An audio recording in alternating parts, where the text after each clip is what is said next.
দাও না, আইসক্রিম কিনে খাবো। আমার কাছে টাকা নেই। আমি কি তোমার বাবার টাকা চেয়েছি নাকি? আমি তো আমার বাবার টাকা চেয়েছি। কেন, তোর বাবা কি লাখ লাখ টাকা দিয়ে রাখিস নাকি আমার কাছে? তাহলে তোমাকে আর এই বাড়ি থাকতে হবে না, তুমি বাপের বাড়ি চলে যাও। তোর বাবা না আমারে এমনি এমনি নিয়ে আসেনি, আমারে বিয়ে করার জন্য 5 লাখ টাকা 3 ভরি সোনা একটা বাইকও নিয়েছে। ওইগুলো ফেরত দিতে বল, আমি এমনিই চলে যাচ্ছি।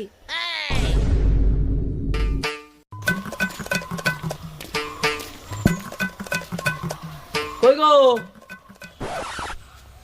ও বাবা, কি হয়েছে? মাকে বিয়ে করার জন্য যে বাইক, সোনা দানা, টাকা পয়সা এগুলো নিয়েছিলে, ওইগুলো ফেরত দিয়ে দাও। কেন? যে 10 টাকা দিতে পারে না ওরকম মা রেখে কি লাভ? আমি তোমারে আবার বিয়ে দেবো, তুমি একদম চিন্তা করো না।